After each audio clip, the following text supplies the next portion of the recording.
Is it me, or are a lot of poker training programs actually kind of bad? I think you know what I'm talking about here. I can't be the only one who's had a ton of really frustrating experiences with poker training curricula, and I just want to talk about it a little bit because I found one that works for me. It's Hungry Horse Poker. I think you should give it a try. But before we talk about what's good about that program, we should talk about some of the bad stuff, some of the ugly stuff that I've seen in other poker training programs before, because I think some of this will speak to you. I've gone online and I have searched high and low for good poker training that I could afford. And sometimes what I found instead are crushers on social media who are charging extortionate prices, but they can't necessarily justify it with like a track record of success. I've also seen very well established and very good poker players put on training courses that are just kind of bad because they don't know how to teach well. So they bury me in pre-flop charts or bad PowerPoints, or worse, both, and I'm not retaining anything because it's just not engaging content.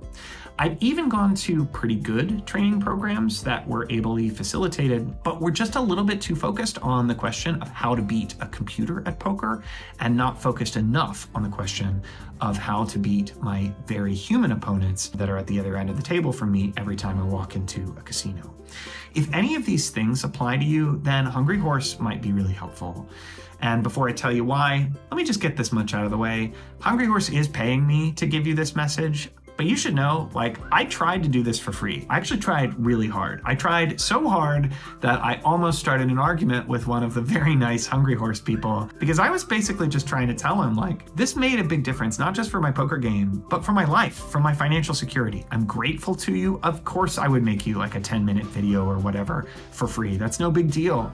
And they wouldn't have it. They were like, no, your time is valuable, you need to be paid, period. How many poker training sites have you been to where you suspect they would say no to free advertising? How many people have you worked with where they're actually arguing with you to get you to properly value your time? I can't answer those questions for you, but I can tell you that all the inferences you can draw about the quality of people that you will work with at Hungry Horse are right. These are good people who want you to succeed and who aren't trying to do some scammy bullshit on the internet, which I know we've all seen. So, why was this instruction so helpful to me? Well, I'm not a full-time player. I only play about 16 hours a week. I have a full-time job in social work, which I'm sure you can imagine is wildly lucrative, as all social work jobs are. The truth is that poker has been a financial lifeline to me and my family for a lot of years now, and so it was kind of shocking to me just how much more money I could make at games that I had been playing for years. Hungry Horse helped me really unlock my potential in a lot of ways.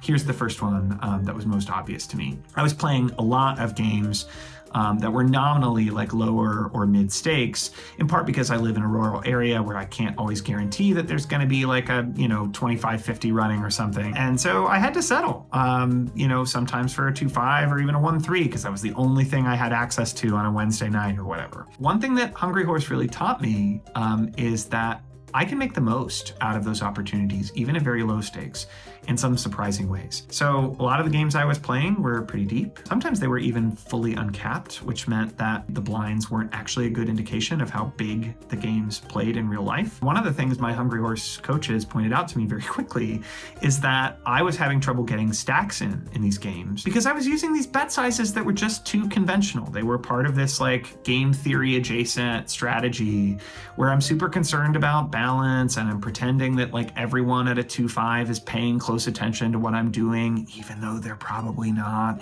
And like I was missing these opportunities for these exploitative lines that really ended up improving my win rate. If you do not yet know the wonderful art of the cartoonish overbet, let me tell you, the Hungry Horse folks are going to teach you how to use that tool and use it well in spots where recreational players cannot fold no matter what you bet, spots where maybe you were on autopilot betting like 3/4 pot or 2/3 pot or something stupid like that. Like you could actually be doing so much more, and the Hungry Horse folks can teach you how to see those spots even at low stakes. Okay, what else was helpful? Well, for me, I was playing two different types of games in some ways. Sometimes I would go to a casino or something like that and not know any of the players I was playing with. And there, it was really helpful to have these default strategies from Hungry Horse that were based on mountains of data from the way recreational players do things online. Great to have some defaults to fall back on. And Hungry Horse provided those to me, and they let me keep the training materials forever. I was also in situations where I was playing at a table filled with folks who I've been playing against for a decade, and I know their tendencies quite well. And it seems ridiculous to pretend like they're just another 5'10" player when in fact it's Dan or Chris or whatever. And so the Hungry Horse folks actually encouraged me to deviate from their strategies in important ways, so long as I was asking the right questions beforehand, so long as I had good reasons for making that deviation. So if you try Hungry Horse, they're not going to be like really rigid and doctrinaire, it's our way or the highway. They're going to encourage you to adjust to your specific games, but they're going to challenge you to do it with rigor and with discipline instead of just like coming up with reasons to do some impulsive bullshit line that you really just kind of wanted to do for no reason, right? They're going to make you say why, and that's good. But it does, hint at a potential downside, right? Like no one training program can be for everyone. And if you don't want a rigorous training experience, then you shouldn't do Hungry Horse. Because it's hard, all right? This is not the kind of thing where you're like thumbing through poker training material while you're watching a movie or whatever. You gotta pay attention to this. These are live training sessions where they're gonna ask you questions. They might have you go through hypothetical hand histories or maybe a specific hand that you bring to them in a one-to-one session. They're gonna ask you to justify every decision point. What you did pre, what you did on the flop or the turn or the river, what kinds of hands you were targeting with a value bet or hands that you were trying to fold out with a big bluff, right? They're gonna ask you the details of your thought process. And if, like me, you are playing intuitively in too many spots and you don't have good answers, in the beginning, it's like kind of uncomfortable. It was on Zoom and I was really worried about embarrassing myself in the first training session. And I don't think anyone could tell, but I was like sweating a little bit. I was like, I really just don't want to mess this up, right? But then I started to realize that my instructors at Hungry Horse cared about me, not just as another student, but as a person. And they were really invested in me succeeding. And once I could sort of feel that from them, I started taking some risks. I would ask questions about like raises on the river that I never would have found 2 or 3 years ago, being fully prepared to be completely wrong.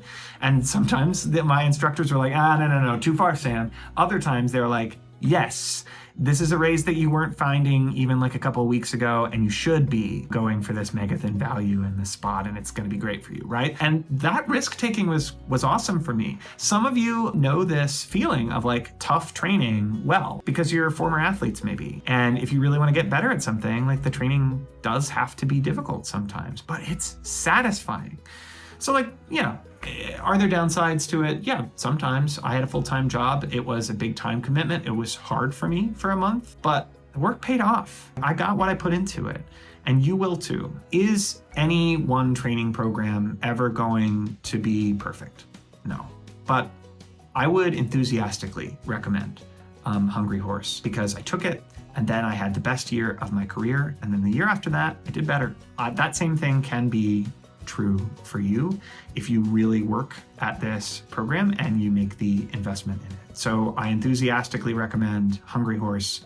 You should check it out.